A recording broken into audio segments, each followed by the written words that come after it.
నమస్తే, welcome to Disha TV. Telangana రాష్ట్రంలో సంచలనమైన పరిణామం చోటు చేసుకుంది. శుక్రవారం మాజీ మావోయిస్టు అగ్రనేతలు సీఎం రేవంత్ రెడ్డితో భేటీ అవ్వడం కూడా సంచలనంగా మారిపోయింది. ఈ భేటీలో ఏ అంశాలు చర్చకు వచ్చాయి, ఎలాంటి విషయాలు మాట్లాడుకున్నారు, ఏదైనా సంచలన ప్రకటన ఉండబోతుందా అని కూడా అందరూ కూడా అనుకుంటున్నారు. గంటసేపు ఈ సమావేశం సాగింది. ఈ సమావేశంలో సీఎంతో పాటు ప్రభుత్వ సలహాదారులు, ఉన్నతాధికారులు, మరోవైపు పోలీసు ఉన్నతాధికారులు కూడా పాల్గొన్నారు. ఈ మధ్య మొన్న లొంగిపోయిన నలుగురితో పాటు మరో ఇద్దరు కూడా, దాంతోపాటు 6 మాజీ మావోయిస్టు అగ్రనేతలు రేవంత్ రెడ్డితో భేటీ అవ్వడం కూడా సర్వత్రా చర్చనీయాంశంగా మారుతుంది. ఈ భేటీలో అయితే మాత్రం 2-3 అంశాలు అయితే మాత్రం ప్రధానంగా మాట్లాడినట్టయితే తెలుస్తుంది. అందులో కీలకమైన విషయం ఏంటంటే మాత్రం నిషేధిత మావోయిస్టు పార్టీని రాజకీయ పార్టీగా చేయాలనేది ఒక అభ్యర్థనగా అయితే తెలుస్తోంది.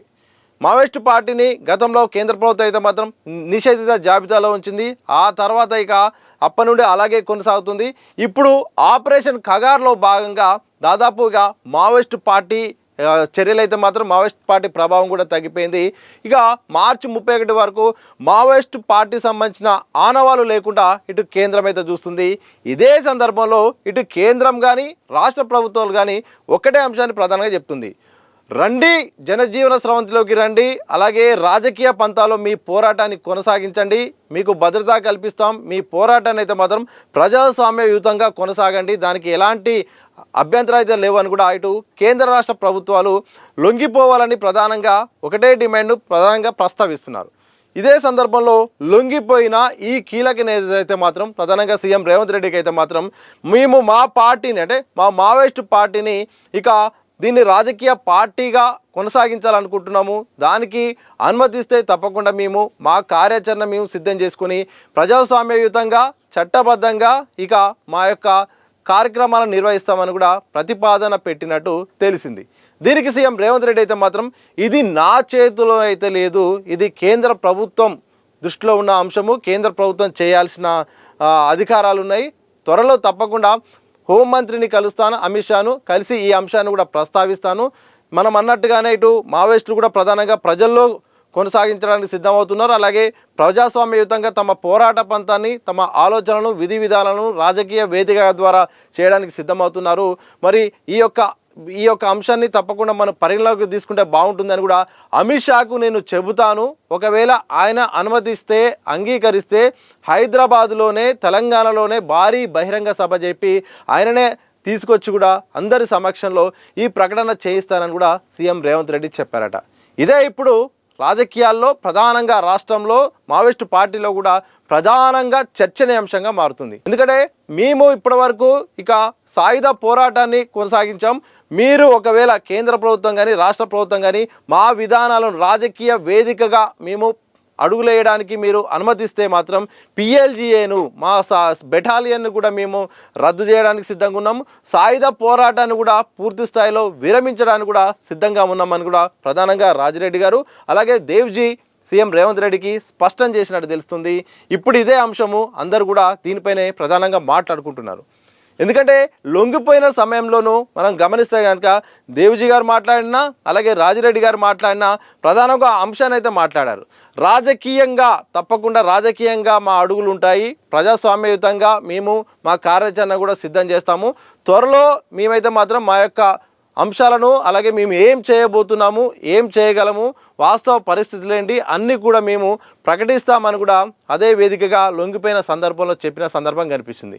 తాజాగా సెక్రటరియట్లో సీఎం భేటీతో ముందైతే మాత్రం మీడియా వాళ్ళు అడిగిన ప్రశ్నకైతే మాత్రం ఏ ఎజెండాపై మీరు సీఎంను గెలవబోతున్నారు అన్న దానికైతే మాత్రం దేవ్జీ మాట్లాడుతూ రాజకీయ ఎజెండా అంటూ కూడా ఆయన మాట్లాడారు. సో రాజకీయంగా ఇక లొంగిపోయిన కీలక నేతలైతే మాత్రం ఒక వేదికగా అడుగులు వేయబోతున్నారని ఇప్పటికే ఇటు విశ్లేషకులు భావిస్తుంటే మావోయిస్టు పార్టీనే దాన్ని ఒక నిషేధిత జాబితా నుండి తీసేసి మళ్ళీ రాజకీయ వేదికగా మేము అడుగులేయబోతున్నాము, దీన్ని రాజకీయంగా కొనసాగించే విధంగా ఈ పార్టీకి అనుమతులు ఇవ్వాలి కేంద్ర ప్రభుత్వం అంటూ కూడా పెట్టిన ప్రతిపాదన మరి ఏ మేరకు మరి ముందడుగు పడుతుందో, కేంద్ర ప్రభుత్వం ఈ విషయంలో ఏం ఆలోచిస్తుందో తెలియాల్సిన అవసరం అయితే ఉంది. ఆపరేషన్ ఖగార్ నేపథ్యంలో అయితే మాత్రం ఇక మావోయిస్టు పార్టీ అనేది ఇక లేదు, మావోయిస్టు రహిత దేశంగా మార్చబోతున్నాము, అందుకోసమే ఏ రకమైన చర్యలకైనా సిద్ధమే, లొంగిపోండి లేకపోతే మాత్రం జరిగే పరిణామాలకు మేము బాధ్యులు కాదంటూ కేంద్ర ప్రభుత్వం ఇప్పటికే ప్రకటించింది. ఇక ఛత్తీస్గఢ్ లాంటి ప్రభుత్వం అయితే మాత్రం మీకు అన్ని రకాలుగా సహాయ సహకారాలు అందిస్తాము, ప్రజా జీవితంలోకి రండి, నేరుగా పోరాట పంతను ఎన్నుకోండి, ఎప్పటికైనా కానీ సాయుధ పోరాటం సరైనది కాదు, ఇది ప్రజాస్వామ్యానికి కూడా వ్యతిరేకమైందని కూడా ప్రకటనలు చేస్తున్నారు. ఇలాంటి ప్రకటనల నేపథ్యంలో ఈ అంశం ప్రస్తావనకు రావడంతో ఇక ఏమేమి అంశాలు ప్రభావితం అవుతాయి, ఏమేమి అంశాలకు చర్చకు వస్తాయనేది మాత్రం తెలియాల్సిన అవసరం ఉంది. నిజంగా ఒక రాజకీయ పార్టీగా మావోయిస్టు పార్టీకి కేంద్రం అనుమతిస్తుందా ఒకటి, అనుమతిస్తే ఏం జరుగుతుందో ఒకటి, అనుమతించిన తర్వాత ప్రజల్లోకి వెళ్తే ప్రజల నుండి ఎలాంటి రెస్పాన్స్ వస్తుందని మరొక క్వశ్చను. దాంతోపాటు ముందు వీళ్ళందరూ కూడా లొంగిపోయిన ఎవరైతే కీలక నేతలు ఉన్నారో మావోయిస్టులు ఉన్నారో ఒక వేదికగా వీళ్ళు ఉండగలుగుతారా, మరి అగ్రనేతల మధ్య ఉన్న ఈగోలు కానీ చాలా సమస్యలు ఉంటాయి, మరి ఒకే వేదిక జట్టు కట్టి ఉంటారా, లేకపోతే ప్రత్యేకంగా ఒక పార్టీ పెడతారా, ఉన్న పార్టీలోనే చేరి మరి జాయిన్ అవుతారా, విశ్రాంతి తీసుకుంటారా, ఇలాంటి చాలా ప్రశ్నలు అయితే ఉన్నాయి. ఈ ప్రశ్నల నేపథ్యంలో ఈ యొక్క డిమాండ్ అయితే మాత్రం మరి రాష్ట్ర ప్రభుత్వం అయితే మాత్రం సుముఖత వ్యక్తం చేసినప్పటికీ మా పరిధిలోని ఈ అంశం కాదు, కేంద్ర పరిధిలోని ఈ అంశం కారణంగా కేంద్రమే దీని దృష్టిలో తీసుకుంటే బాగుంటుందని కూడా కేంద్ర పరిధిలో ఉంది కాబట్టి మా చేతిలో లేదని కూడా సీఎం చెప్పినట్టు తెలిసింది. ఇక మిగతా డిమాండ్ చాలా ఉన్నాయి, ఎందుకంటే మాత్రం పునరావాసం విషయంలో మాత్రం చాలా సమస్యలు ఉన్నాయి. గతంలో ఎప్పుడో ఉన్న రివార్డు వ్యవస్థనే ఇంకా కంటిన్యూ అవుతుంది. మారిన పరిస్థితుల నేపథ్యంలో చాలామంది ప్రభుత్వ సలహాను సూచనలు గౌరవించి లొంగిపోయిన సందర్భంలో భద్రత సంబంధించిన వ్యవహారం ఉంది, భద్రత కల్పించాల్సిన బాధ్యత ఉంది. అలాగే ఆర్థిక పరమైన ఇబ్బందులు లేకుండా ప్రభుత్వం నుండి కూడా ఈ ఆరోగ్య సమస్యలు చాలా వెంటాడుతున్నాయి కారణంగా ఆరోగ్యశ్రీ అందించడం అయితేంది, అలాగే ఒక ఇళ్ల నిర్మాణం అయితేంది, వ్యవసాయం చేసుకోవడానికి భూమి అందించడం అయితేంది, ఇలా వృత్తిపరంగా ఏమైనా అనారోగ్యపరంగా అలాగే ఆర్థిక పరిస్థితుల్ని కొంచెం అధిగమించేలాగా ఈ విధానాలు ఉండాలి, పునరావాస పథకం ఉండాలని కూడా మాజీ మావోయిస్టులు సీఎం రేవంత్ రెడ్డి దృష్టికి తీసుకెళ్ళేటప్పుడు మాత్రం స్థలాలు ఇచ్చే పరిస్థితి ఇప్పుడున్న పరిస్థితుల్లో లేదు, వ్యవసాయ పరిస్థితి అయితే లేవు, కానీ మిగతా తప్పకుండా మీ యొక్క అభ్యర్థులను డిమాండ్లు కూడా పరిగణలోకి తీసుకొని ఆర్థిక పరమైన అంశాలను అలాగే పార్టీ పరమైన అంశాలను తప్పకుండా అన్ని రకాల అంశాలను కూడా మేము దృష్టిలో పెట్టుకొని ఏది సాధ్యమవుతుందో అది కూడా అధ్యయనం చేసి మీ భద్రతకు భరోసా కల్పించే బాధ్యత నాదని కూడా సీఎం రేవంత్ రెడ్డి చెప్పినట్టు తెలుస్తుంది. ఎందుకంటే భద్రత అవసరమే, మరోవైపు ఆర్థిక భరోసా అవసరమే, దీంతోపాటు వేదికగా రాజకీయాల్లోకి మేము తప్పకుండా ప్రభుత్వాలే చెప్పాయి. ప్రభుత్వాలు ఏం చెప్పాయంటే రండి, నేరుగా రండి, ప్రజల్లోకి రండి, ప్రజా ఉద్యమాలు చేయండి, ప్రజాస్వామ్య పంతాలో మీ యొక్క సిద్ధాంతాలను మీ విధి విధాలను కొనసాగండి, ఓటు హక్కు ప్రజలందరికీ ఉంది, ఆ ఓటు బ్యాలెట్ పద్ధతిలోకి రండి, తప్పకుండా ఆ ఎన్నికల్లోకి వచ్చి కూడా ఇక మీ యొక్క సత్తాను చాటండి తప్ప ఇలాంటి అడుగులో ఉండకూడదని కూడా పదే చెప్తున్న నేపథ్యంలో మాజీ మావోయిస్టులు పెట్టిన డిమాండ్ మరి ప్రభుత్వాలు సహకరిస్తాయా లేదని మాత్రం తెలియాల్సిన అవసరం ఉంది. ఏదేమైనప్పటికీ కూడా ఆపరేషన్ ఖగార్ విషయంలో ఒకవైపు టైం దగ్గర పడుతుంటే కేంద్రం చాలా సీరియస్గా కేంద్ర బలగాలను కూడా మోహరిస్తూ ఇటు ఎక్కడైతే ప్రభావిత ప్రాంతాలు ఉన్నాయో అక్కడైతే మాత్రం టార్గెట్ చేశాయి, ఫోకస్ పెట్టాయి, సరెండర్లను ఎక్కువగా కూడా చేసుకోవడానికి సిద్ధమవుతుంది.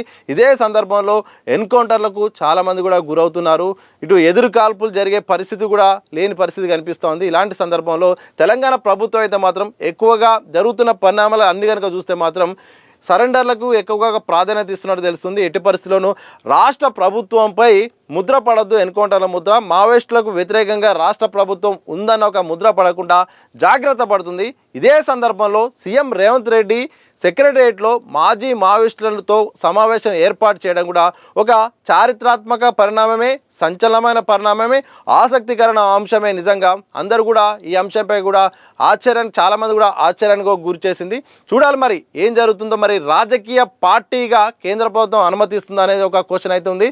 దాంతోపాటు త్వరలో లొంగిపోయిన మాజీ మావోయిస్టులు అయితే మాత్రం త్వరలో బహిరంగ లేఖ రాస్తాము, ఆ లేఖలో అన్ని విషయాలు కూడా పొందుపరుస్తామని కూడా చెప్పడం అయితే ఆసక్తికరంగా మారింది. మరి ఏ అంశాలు ప్రస్తావిస్తారని కూడా క్వశ్చన్ మార్క్ ఉంది.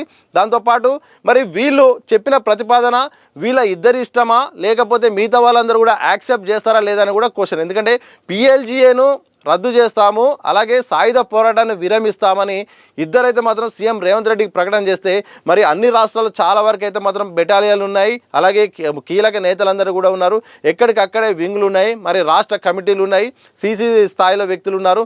ఆ అందరి నిర్ణయమా వీళ్ళిద్దరి నిర్ణయం అనేది మాత్రం తెలియాల్సిన అవసరం కూడా ఉంది. ఏదేమైనప్పటికీ రాజకీయ పార్టీగా మావోయిస్టు పార్టీని చేయడానికి అనుమతి ఇవ్వండి అని చెప్పిన ప్రతిపాదనకు కేంద్ర ప్రభుత్వం మరి అనుమతిస్తుందా లేదా అనేది మాత్రం త్వరలో ఒక క్లారిటీ అయితే రాబోతుంది.